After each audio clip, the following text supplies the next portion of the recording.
Hola, bienvenidos a este nuevo video donde les voy a explicar lo que es el marco teórico. Obviamente, como prerequisito a este video tienen que haber visto ya el video en el que se explica todo el tema de los antecedentes y la revisión bibliográfica.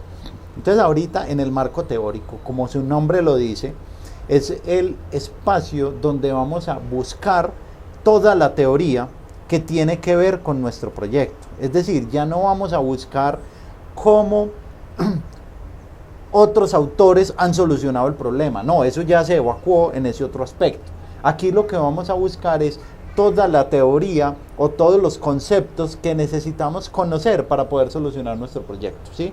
Si usted de pronto está haciendo un trabajo de grado enfocado en control, entonces usted tiene que recuperar toda la teoría relacionada con el control. Pues tampoco vamos a decir que vamos a rediseñar el libro Gata o que vamos a pegar aquí el libro Gata. No, vamos a recopilar los datos que necesitamos para poder implementar los algoritmos que vamos a hacer acá. Que usted está utilizando un control adaptativo, entonces repasemos o recopilemos algo de esa teoría de control adaptativo. Lo que sea muy clásico, lo que sea pues como de toda la vida, pues no lo vamos a poner. Si usted va a implementar un circuito, usted no se va a poner a explicar la ley de Ohm, pero de pronto sí va a explicar algunos aspectos claves de algunas de las teorías que va a utilizar para implementar esos circuitos.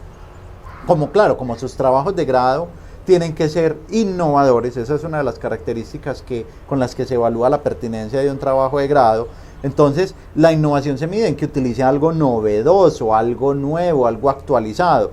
Entonces, a partir de allí es donde uno dice, a ver, entonces, ¿qué es lo novedoso que está utilizando? Entonces, venga, primero que todo, defínalo, ¿sí? Miremos que aquí todavía no hemos puesto el primer tornillo, no se ha escrito la primera línea de código. Solamente rebusque entre la teoría qué de esa teoría será necesaria para el desarrollo del trabajo. Listo. Importantísimo, no incluir teoría que no se usará. Obviamente también eso es muy importante porque usted va a empezar a resumir toda esa teoría, pero sería mal visto obviamente que empieces a incluir teoría que finalmente no te va a servir para nada, se va a interpretar como relleno para el documento de formulación del proyecto. Listo. Entonces, es muy importante que esto se haga al principio, para que luego cuando usted ya entre en materia en la ejecución de su proyecto, no sea necesario volverla a incluir, porque no hay nada más aburridor que uno ya leyendo y el autor está ya consiguiendo algunos resultados. Estoy hablando de muchísimo más adelante en la ejecución de sus proyectos, por ahora solamente estamos hablando de la formulación, pero me gusta anticiparme para explicarles el contexto de todo esto. Entonces, ustedes están ejecutando ya y obteniendo algunos resultados y de pronto por allá les toca abrir una especie de paréntesis para explicar una teoría que no hayan explicado en la redacción. Entonces, para organizar muy bien un informe a futuro, lo que uno debe hacer es primero definir toda la teoría, definir todos los conceptos que ya luego lo vayan a hacer, ¿sí? Me explico nuevamente para darle forma a esa idea con un ejemplo. Con un proyecto en el que usted esté utilizando visión artificial y esté explicando diferentes algoritmos de visión artificial que va a utilizar en su proyecto, ¿sí?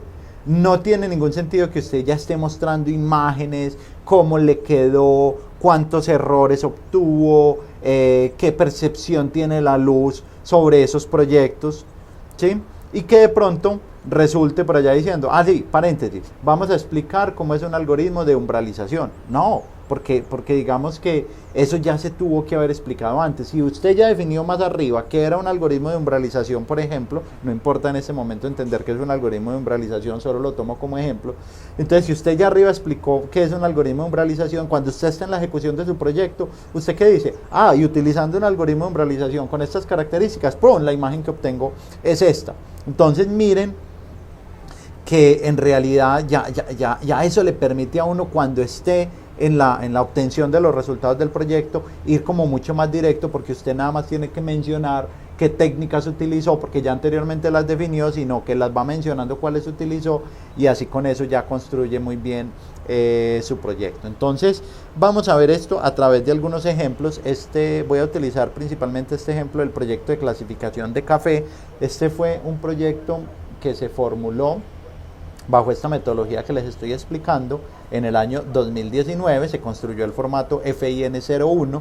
Ese formato FIN01, recuerden que es el formato a través del cual se formulan proyectos de investigación en el Politécnico Colombiano Jaime Sasa Cadavid. Es un formato que está muy afín con todos los estándares de formulación de proyectos de todas las instituciones y en general en cualquier parte del mundo.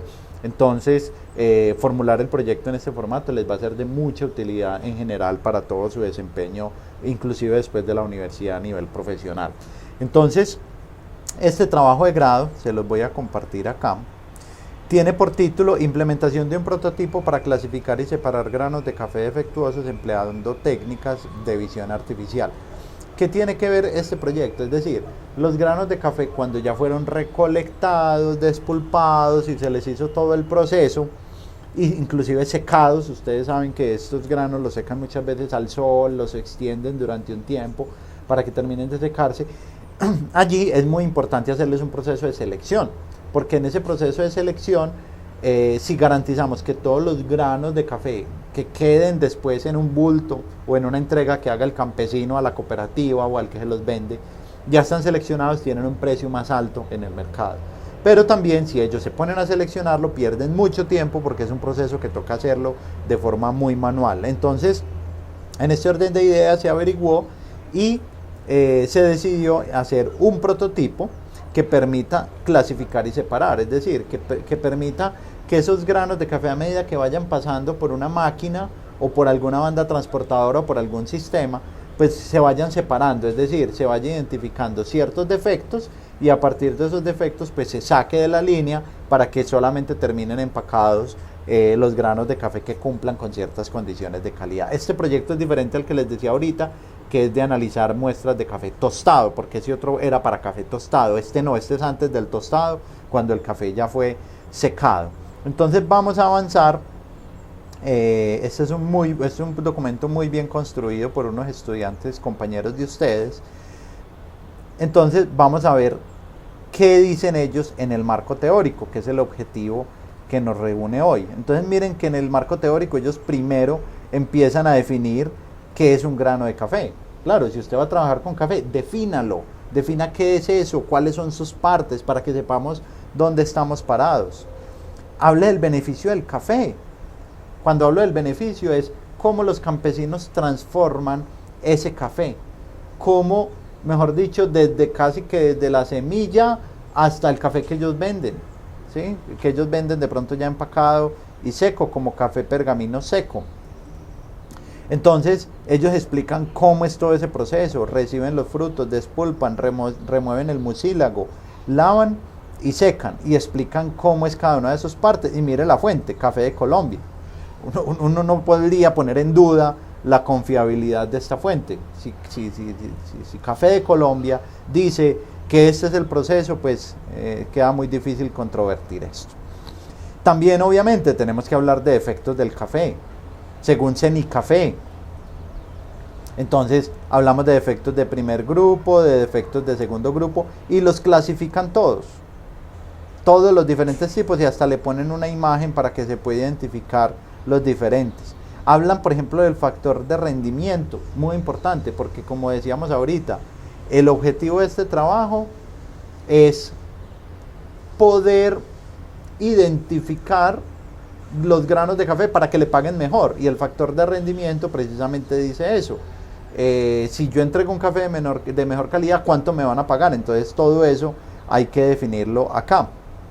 Entonces, ¿cómo se calcula el precio del café? Como ellos también van a utilizar visión artificial, entonces ya dejaron el café de lado y se van a concentrar en definir visión artificial, todo con referencias y ya, a partir de ahí, de pronto a ellos les hubiera recomendado, pues aquí analizando, a mejorar un poco más la definición de visión artificial, explicar algunos algoritmos, etcétera, pero igual está bien, pues ellos ya definieron su marco teórico, consideraron que estas eran las bases teóricas que necesitaban para definir su proyecto. Entonces por eso yo aquí les digo, si su trabajo de grado tiene que ver con instrumentación, hágale, defina todos los conceptos de instrumentación que usted necesite definir para incluir en su proyecto. Si su trabajo de grado es en control, también, dependiendo de los tipos de controlador que vaya a implementar, hágalo. Si su trabajo de grado es en modelación, porque también se puede tener un enfoque en la modelación, entonces defina cuáles leyes va a utilizar, cuáles balances va a utilizar para solucionar esto.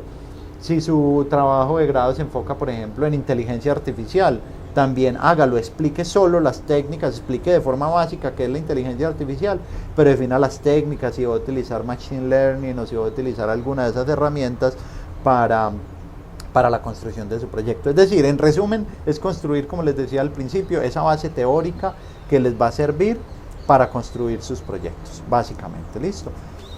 Con eso terminamos. Eso es el marco teórico. Es importante que observen ejemplos, observen esas características para que en realidad construyan esa buena base teórica. Muchas gracias.